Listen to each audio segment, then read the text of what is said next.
Hey, it's Mo Egger. This football season, no matter who you root for, no matter if it's college or pro, you can catch every game at Long Neck Sports Grill. They've got 4K TVs all over the place. And remember, the sound is on for every big game.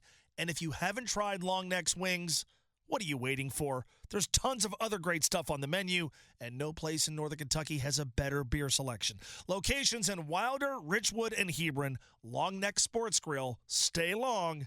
Come often.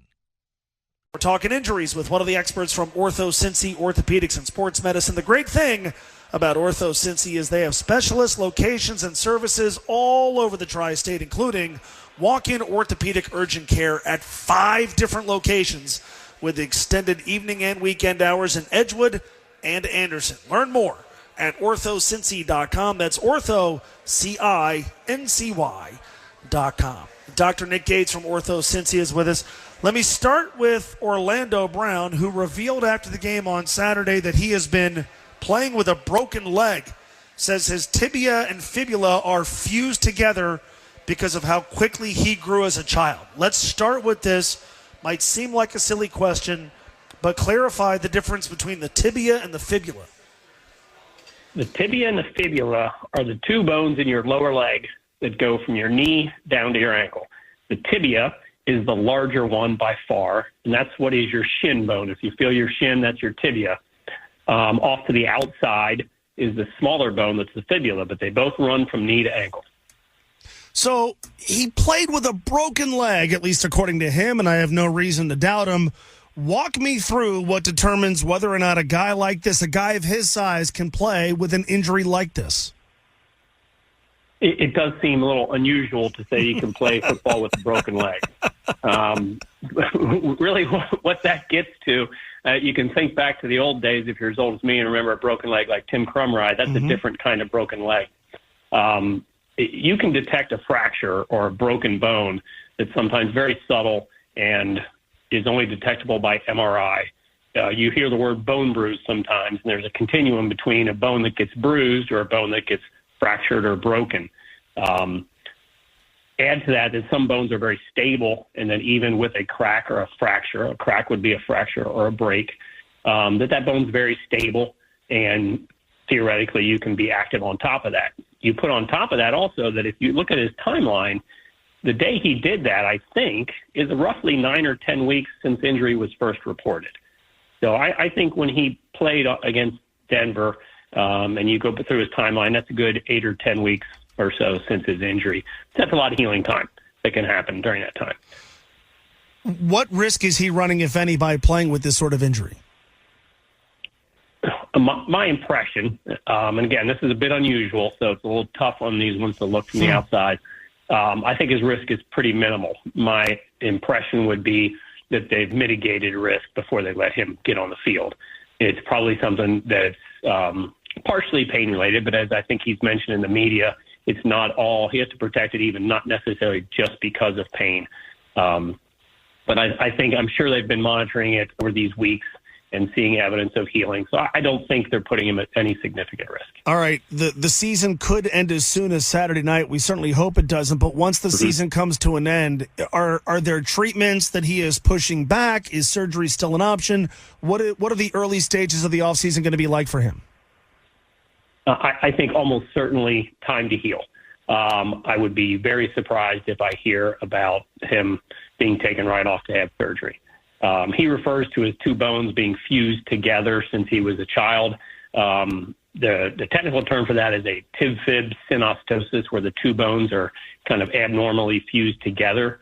And he talks about that his whole career, congenital or something he's born with. That's pretty rare, but it does add to the complexity of what he's dealing with. But in those situations, first it's going to be healing time. Typically, surgery is very much reserved for only if it's absolutely necessary. I think it's a great sign that he played good football against Denver. I think that's a real good sign that surgery is low likelihood. All right, one more about Orlando Brown. So his explanation was that his tibia and fibula in both legs are fused together because he grew up too quickly as a child. Explain that for me. That's one tough one to explain, other than he's likely referring to something called congenital synostosis, which is fancy words for his tibia and fibula are actually fused or grown together in some abnormal way. Typically, those bones sit right next to each other, but are not attached by bone. In him, and this is a very real thing, you can sometimes, even when you're born, have those bones abnormally connected. My impression would be possibly that's kind of how he was when he was young, and he's been playing football like that his entire career. It does add some complexity to the diagnosis. It adds some complexity to the future. It's a pretty uncommon anatomic variant is what it is. Dr. Nick Gates from OrthoCincy's is with us. Let's talk about Chase Brown, who suffered an injury, a high ankle sprain, they're calling it, on Saturday night. Frankly, when he first went down, I thought it was going to be worse than we have found out, yet it is seeming unlikely that he is going to go on Saturday night in Pittsburgh. Walk me through what a high ankle sprain is and how it differs from a typical ankle sprain. A high ankle sprain usually occurs with a reverse mechanism. Typical ankle sprain, you roll your ankle inward, you stretch, strain, and maybe tear ligaments on the outside part. You look at the video of his and the pictures that are out, it's more of a rotate the foot outward, and that sprains or tears a ligament a little higher up above your ankle on the outside. It sometimes can cause a medial or inside ankle sprain at the same time. So it is, you have to be more cautious with them.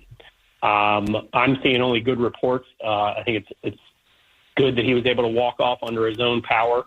But a high ankle sprain is truly different than a standard ankle sprain.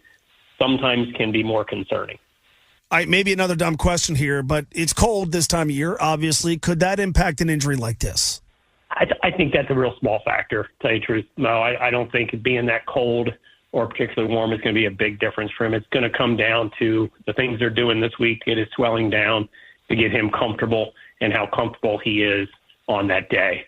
The cold makes any athlete a little bit longer to warm up, but I don't think it's not a big factor. Awesome stuff as always. Terrific. We'll do it again soon. Dr. Nick Gates, OrthoCincy. Do appreciate it, man. Thank you. You're welcome, Mo, anytime. All right, there you go. Dr. Nick Gates from OrthoCincy. I say it every week, and I have for years because I believe it, and it's true. The great thing about OrthoCincy is they've got specialists and locations all over the tri-state, including walk-in orthopedic urgent care. Weekdays, 9 a.m. to 9 p.m., and on Saturdays, 9 a.m. to 1 p.m. in Edgewood and Anderson. It's easy because you don't need an appointment, and it's definitely cheaper than going to an ER whenever you have an urgent orthopedic injury. Go to OrthoCincy.com. That's OrthoCincy.com. Hey, if you and your buddies are looking for a place to watch all the college basketball games, how about Long Neck Sports Grill? Each location has 4K TVs all over the place showing every game, and no place in Northern Kentucky has better wings. The menu is outstanding, and with a beer selection as extensive as the one you'll find at Long Necks, there's something for everybody. Wilder, Hebron, and Richwood, each one of them very easy to get to. A college basketball fan's paradise. Long Neck Sports Grill. Stay late. Come often.